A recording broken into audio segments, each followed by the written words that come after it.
As part of our Unsolved East Texas series, we take a deep dive into mysterious crimes and missing person cases across the region.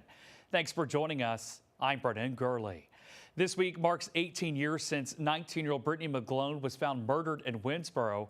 Her killer has never been caught, and her family and investigators are still searching for justice. CBS 19's Robert De La Garza speaks with Brittany's sister and the investigators, determined to keep her story alive until justice is finally served.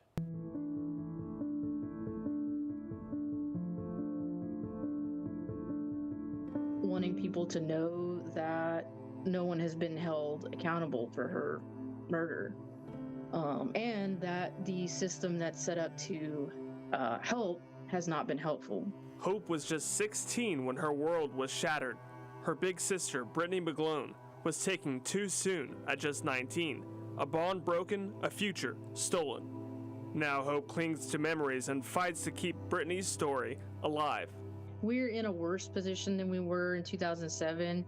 Brittany died from a blunt force trauma to her head. The main suspect at the time, Chad Carr, closely tied to the family dating Brittany's boyfriend's sister. In 2022, Wood County officials arrested Carr for Brittany's murder, a man who, according to Hope and Sheriff Kelly Cole, had been a person of interest since the very beginning. The information and the evidence we had at the time pointed to him. That's not to say that something couldn't change on that, but my belief is he still was strongly involved in it.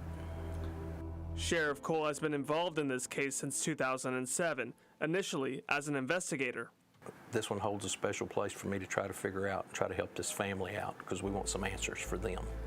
The same year of his arrest, a grand jury declined to indict Carr, citing a lack of evidence. I'm not willing to completely count him out, but I do think there could be other people to be looked at a little bit closer or re-examined. But police records paint a troubling picture. Inconsistencies in Carr's alibi, a failed lie detector test, and evidence potentially linking him to Brittany's death. Court documents also reveal a lengthy and violent criminal history. In our hearts, we know that the suspect's still out there. So therefore, we're not going to give up. We're going to continue to look, search, turn over every stone. Despite the challenges, Sheriff Cole says his team continues to investigate, reviewing both new leads and old clues that might bring clarity. In the last couple of months, there's been some things that we've kind of overturned and gotten some information on that I believe can help shed some more light on it.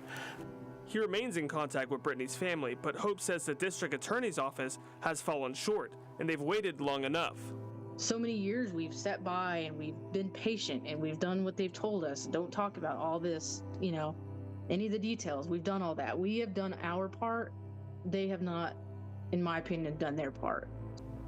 18 years later, the pain still lingers. Brittany's case continues to shape Hope's life. I've spent, at this point, more of my life without her than I did with her. And that is something difficult for me to wrap my head around. In her sister's memory, Hope created a scholarship for young people who have experienced or been victims of crime, turning heartbreak into hope and ensuring Brittany's story lives on. The scholarship is also a cool way to spread, or to spread awareness about her case as well. Because there's been kids that have reached out to the page who live in Mineola or that area who have never heard of Brittany's case. Justice may still be out of reach, but Brittany's family and investigators believe it's not out of sight. Because I had imagined that day for so long, and then when I thought it came, when there was an arrest, and that went the way it did, I was just like, I don't know that that day's ever going to come. We obviously want the right person to be arrested. We want that to be correct. I don't know, for me, I don't know if it would change anything. I don't know that I would feel better. Now, Sheriff Kelly Cole is calling on the community for help. Crime Stoppers has increased the reward for information that could lead to an arrest, a renewed push and an ongoing fight for justice.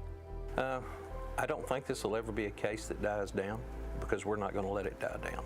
And I have faith that we're going to find the person that did this and bring them to justice. Reporting in Wood County, Robert De La Garza, CBS 19. CBS 19 reached out to the district attorney's office for comment, and we have not heard back yet.